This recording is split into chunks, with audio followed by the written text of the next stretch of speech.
Hai Sobat Ngepsur, balik lagi bareng gue Tasya. Hari ini gue mau cerita soal pengalaman di vaksin COVID-19. Tapi sebelumnya gue mau disclaimer dulu nih, karena di sini gue bukan sebagai pakar, tapi sebagai warga lain lah. Mau cerita pengalaman tentang divaksin, karena kan mungkin meskipun banyak berita nih di internet, di TV, di radio, dimanapun lah ya, di koran, tapi belum tentu semua orang baca satu-satu kan beritanya. Cuma lagi-lagi di sini gue nggak share soal scientificnya gitu lah. Gue sih cuma share soal pengalamannya, karena supaya kalian tahu aja dan ada bayangan ketika nanti divaksin gitu.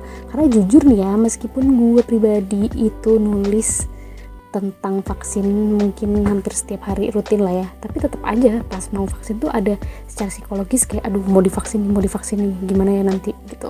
Jadi kemarin itu gue divaksin 2 kali ya. Memang semua vaksin COVID-19 itu kan 2 kali atau 2 dosis. Kenapa sih 2 dosis? Itu supaya antibodinya itu optimal gitu, karena di suntikan pertama itu belum full, badan kita ngenalin dulu nih virusnya. Baru nanti yang berikutnya itu di dosis kedua itu baru tubuh mulai membentuk antibodi, dan itu juga nggak langsung, ada batas harinya gitu tergantung usia penerima vaksinnya. Nah, jadi gue itu nerima vaksin atas undangan dari Dewan Pers gitu. Kalau kalian pernah lihat berita, itu ada vaksinasi wartawan yang di Gelora Bung Karno. Nah itu gue ikutan di situ.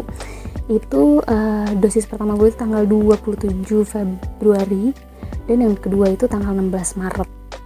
Apakah semua wartawan dapet? Enggak jawabannya. Jadi waktu itu sih gue beredar ada link gitu di redaksi gue kan, terus ya udah isi nih. Setelah ngisi nanti ada mungkin seleksi lagi, gue nggak ngerti sih ya detail seleksinya kayak gimana, tapi belum tentu semua dipanggil atau mendapat invitation tuh. Nanti ada nama-nama yang dipanggil terus dapat jadwal. Nah alhamdulillah gue menjadi salah satu yang beruntung dan bisa dapat vaksin. Nah mungkin banyak yang nanya gimana sih rasanya gitu divaksin, karena kan masih banyak juga nih yang belum dapat vaksin COVID-19 kan. Rasanya ya biasa aja kayak kalian disuntik gitu. Kalau gue sih 1 tahun sebelumnya ini, sebelum awal pandemi gitulah, gue udah pernah suntik untuk vaksin flu. Jadi mungkin ya kalau kalian pernah ya rasanya kayak gitulah, atau mungkin vaksin-vaksin lainnya, disuntik lainnya lah ya, rasanya ya disuntik kayak gitu, cuma mungkin agak sedikit kerasa nih jarumnya. Gue nggak tahu sih ya detailnya, nanti kalian cari lagi sendirilah. Cuma di dosis pertama itu gue merasa kayak jarumnya itu lebih dalam daripada yang pernah gue rasain lah kalau disuntik itu. Cuma kan memang itu disuntiknya ke otot gitu. Nah kalau sakit apa enggak ya enggak sih, gitu aja, cuma pas disuntiknya aja. Setelah itu biasa beraktivitas kayak biasa gitu. Terus ngerasain apa sih pas setelah divaksin? Kalau kalian googling itu banyak banget berita soal efek sampingnya itu apa. Yang paling umum, yang paling sering dilaporkan itu sebenarnya ngantuk sama pegel-pegel di daerah suntikannya, dan itu aman banget dan mostly memang tidak ada efek samping yang fatal gitu. Jadi kalau kalian masih khawatir, jangan khawatir, karena insya Allah aman, karena udah dipastikan sama pemerintah kan.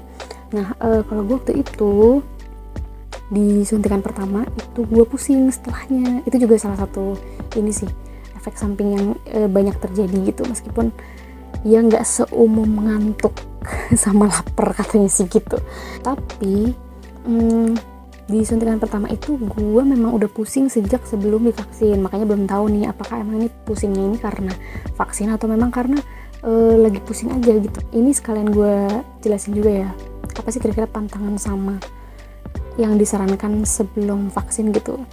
Banyak banget dokter yang menyarankan kita untuk istirahat cukup. Mungkin kenapa kasus gue ini bisa jadi pelajaran lah buat kalian yang belum divaksin dan ingin supaya nggak menerima efek samping gitu, karena gue pusing ya, mungkin itu juga karena gue sebelumnya pusing dan capek gitu. Nah kalian kalau bisa istirahat optimal lah, pokoknya tidur cukup, jangan begadang, paginya sarapan, pokoknya tubuh dalam kondisi prima gitu. Jadi menerima vaksinnya juga lebih enak gitu. Dan terbukti di dosis kedua itu gue lancar-lancar aja sih. Kalau setelah divaksin apa sih pantangannya? Nggak ada sih sebenarnya. Ya menjalani hari-hari kayak biasa aja. Cuma mungkin kalau kalian ngerasain efek samping yang kayak gue ya, khususnya yang pusing ya, karena yang lain gue nggak ngalamin ya. Dan kalau kalian mau tahu, mendingan nyari informasinya dari sumber-sumber terpercaya, jangan dari gue. Cuma kemarin itu pas gue pusing itu Jadi pusingnya itu gue pakai makan siang itu masih pusing, gue minum kopi masih pusing, tidur siang masih pusing, mandi sama keramas kan biasanya bikin seger tuh ya, itu masih pusing juga. Setelah mandi itu tadi makanya gue tidur siang, pas bangun itu masih pusing juga, sampai kayak malam itu gue masih pusing seharian.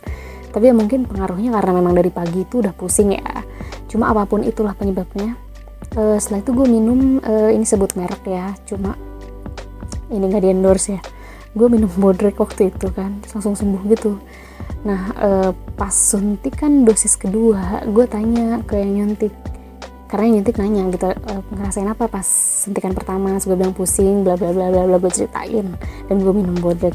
Terus dia bilang dia menyarankan untuk kalau misalnya pusing minum aja langsung paracetamol gitu. Nah jadi mungkin nanti bisa kalian juga melakukan hal serupa kalau misalnya kalian pusing, atau mungkin untuk lebih pastinya sebelum disuntik nanti tanya juga sama yang nyuntik, kira-kira kalau kalian merasakan A ini harus ngapain, merasakan B harus ngapain, kayak gitu. Jadi biar lebih akurat. Nah tahapannya gimana sih pas penyuntikan?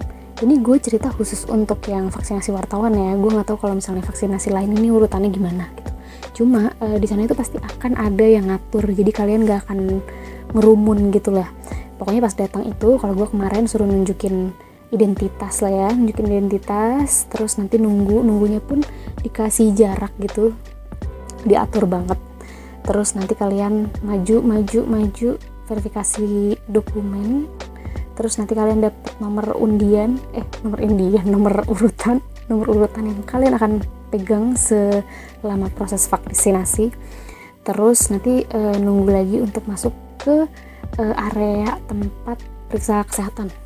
Kalian tuh diperiksa, ditanyain punya penyakit ini enggak, terus kondisinya lagi kayak gimana, kayak gitu. Baru setelahnya kalau udah dirasa oke nih, lanjut ke vaksinasi gitu. Setelah vaksinasi belum langsung pulang nih, kalian observasi dulu nih, nungguin sekitar setengah jam lah ya. Nanti kira-kira merasakan apa tuh selama setengah jam. Setelah itu ntar kalian lapor sama petugas yang ada di sana, baru deh setelah itu sudah pulang. Nah terus kan ada pertanyaan lainnya nih ya, setelah divaksin tuh apakah kita bisa jalan-jalan gitu, apakah kita bisa merasa aman gitu?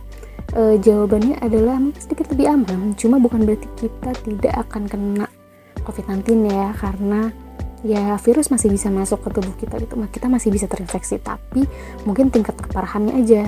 Jadi nggak parah, tubuhnya kan udah kenal sama virusnya nih, jadi nanti mungkin jadi nggak parah aja gitu. Cuma kalian harus tetap menjaga protokol kesehatan, pakai masker, semua itu masih, karena ini kan vaksin ini kan niatnya adalah untuk mencapai kekebalan kelompok gitu ya, atau herd immunity, mungkin kalian sering dengar.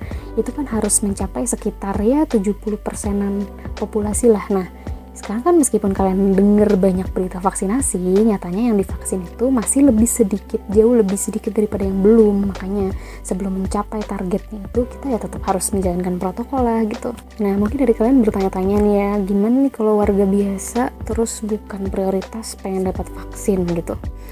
Nah sabar saja menunggu ya, karena kan memang kita vaksin itu kan datangnya itu bertahap banget ya, karena kita juga rebutan nih sama negara-negara lain, dia bertahap. Makanya kenapa pemerintah ngatur banget nih kira-kira siapa yang harus dapat duluan.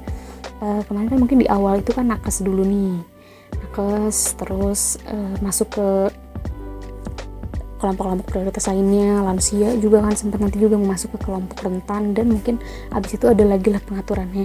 Jadi kalian sabar aja, mungkin nanti akan dapat gilirannya.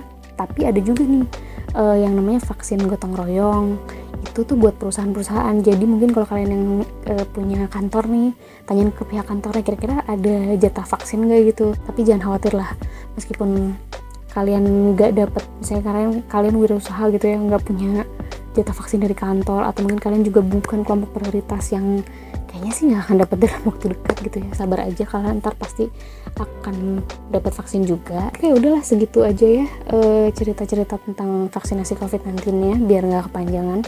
Cuma intinya ya kalian harus siap aja lah, jaga kesehatan juga. Siapa tahu ntar kalian dapat panggilan atau undangan vaksin gitu ya, jadi kalian tubuhnya dalam kondisi sehat menerima vaksin. Dan tetap jalankan protokol kesehatan, jangan lengah. Kalau masih ada pertanyaan, silahkan komen di bawah ini.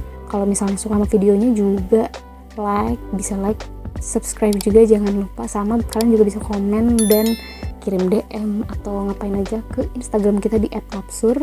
Silakan kirim DM, spam, terserah.